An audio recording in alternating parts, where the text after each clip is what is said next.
এদের মধ্যে ইশকে রাসূল লুকিয়ে রয়েছে, জোরে বলুন আহ ইশকে নবী লুকিয়ে রয়েছে। তাই কবি কত সুন্দর ইন্টারেস্টের কথা বলেছেন দেখুন। ও শহরে মুহাব্বত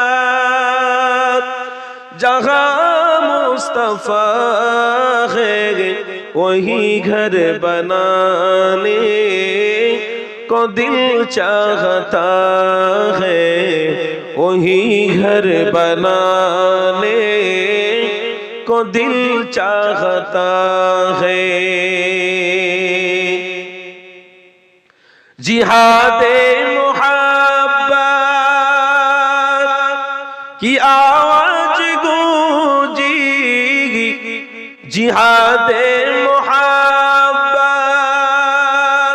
की आवाज गूंजी, कहा हंसला ने ये दुल्हन से अपनी इजाजत अगर दो तो जामे शहादत लबों पे लगाने को दिल चाहता है।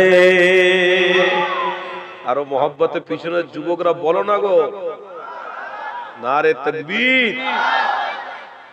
কবি বলছে আমার রসুলের প্রেমে আমি এতটা মুগ্ধ হয়ে গেছি, যদি এখনই জানটা দিয়ে দিই তাহলে ওপারে আমার নবী আমার জন্য হাউজে কাউসারের জান্নাতের পানি নিয়ে দাঁড়িয়ে রয়েছে, আমি নিজে মুখে পান করব। কি সুন্দর কবি কথা, বিশ্বাস করুন অন্তর শীতল হয়ে যাবে।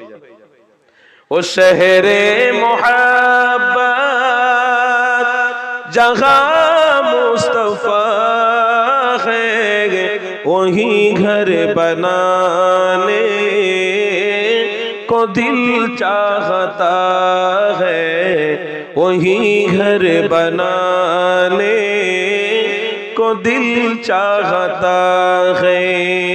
अल्लाहुम्मा सल्ली अला माशाअल्लाह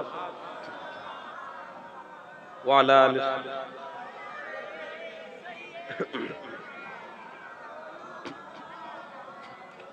मोहब्बत ज़िला इलाहा इल्लल्लाह।